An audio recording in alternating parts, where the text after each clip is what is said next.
RBI ने, reserve bank ने NBFC से जुड़ा डिस्कशन पेपर जारी कर दिया है और अलग अलग एनबीएफसी के लिए प्रोविजनिंग के नियम बदलेंगे। जी हां, इस वक्त की एक बड़ी खबर आप देख पा रहे हैं। क्या बदला होगा, क्या है इस नई गाइडलाइन में, ये डिटेल बताने के लिए हमारे संवाददाता अनुराग शाह इस वक्त हमारे साथ जुड़ चुके हैं। अनुराग, बताइए क्या है पूरी खबर। देखिए, पिछले शनिवार को ही नन्ही पालकीवाला मेमोरियल लेक्चर में जब आरबीआई गवर्नर संबोधन दे रहे थे तो उन्होंने कहा था कि स्केल बेस्ड एनबीएफसीज की जो डिस्कशन पेपर है वो अगले एक हफ्ते में आ जाएगा। तो आज जो है आरबीआई के द्वारा वो डिस्कशन पेपर जो है जारी कर दिया गया है और इसको काफी सिस्टमेटिकली की तरह जो एनबीएफसीज को 4 स्ट्रक्चर में बांटा गया है। सबसे पहला जो स्ट्रक्चर है वो बेस लेयर रखा गया है, उसके बाद मिडिल लेयर, उसके बाद टॉप लेयर और उसके बाद सबसे टॉप लेयर का जो एनबीएफसीज का स्ट्रक्चर रखा गया है। सबसे बेस लेयर की जो एनबीएफसीज होगी, जो 1000 करोड़ तक की पूंजी वाली एनबीएफसी है, वो सबसे बेस वाले में आएगी। उसके बाद में जो मिडिल लेयर की एनबीएफसीज होगी, जो नॉन डिपॉजिट एनबीएफसीज है, वो मिडिल लेयर के अंदर शामिल होगी और इसके बाद जो अपर लेयर है उसमें और जिस तरह से एनबीएफसीज की साइज बढ़ती जाएगी उस तरह से वो शामिल होगी। और जो टॉप लेयर की एनबीएफसीज है, अभी वो पोस्ट पूरी तरह से खाली है, उसके लिए एक थ्रेशोल्ड जो है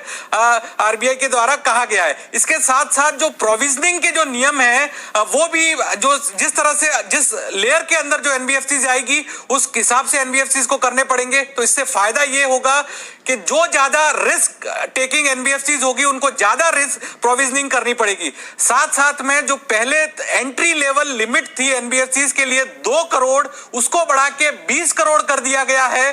तो ये भी एक बड़ा बेंचमार्क को बढ़ाया गया है। साथ में सिस्टमेटिक एनबीएफसीज के लिए एयूएम रखने की जो शर्त होती थी, यानी असेट अंडर मैनेजमेंट, जो 500 करोड़ होती थी उसे बढ़ा के 1000 करोड़ कर दिया गया है। इसी तर्ज पे अगर कोई एनबीएफसी है वो 10 से ज्यादा ब्रांच रखती है तो उन्हें कोर बैंकिंग सॉल्यूशंस अपने ग्राहकों को देने होंगे।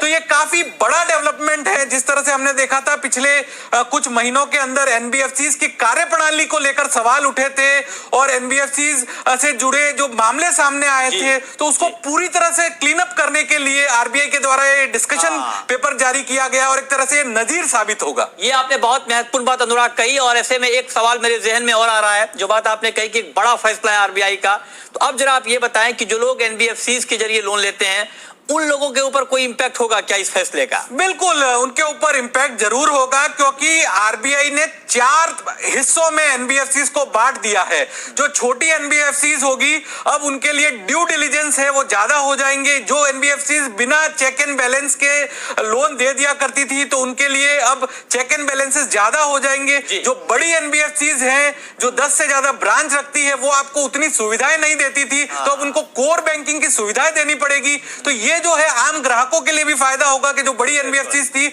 उसको अपने कस्टमर को ज्यादा फैसिलिटी देनी होगी, बैंकिंग की तर्ज पे फैसिलिटी देनी होगी। यहां तक कि एक और पॉइंट डिस्कशन पेपर में डाला गया है कि कंपनसेशन की जो नियम है, जो क्षतिपूर्ति के नियम है, वो सिस्टमेटिक एनबीएफसीज को प्राइवेट बैंकों की तर्ज पे देने होंगे। तो ये भी एक काफी बड़ा पॉइंट है। बिल्कुल, ये बहुत ही महत्वपूर्ण बात अनुराग ने बताई। तो कंज्यूमर के लिहाज से भी ये एक बेहद अहम खबर है। आरबीआई का ये फैसला बेहद अहम है।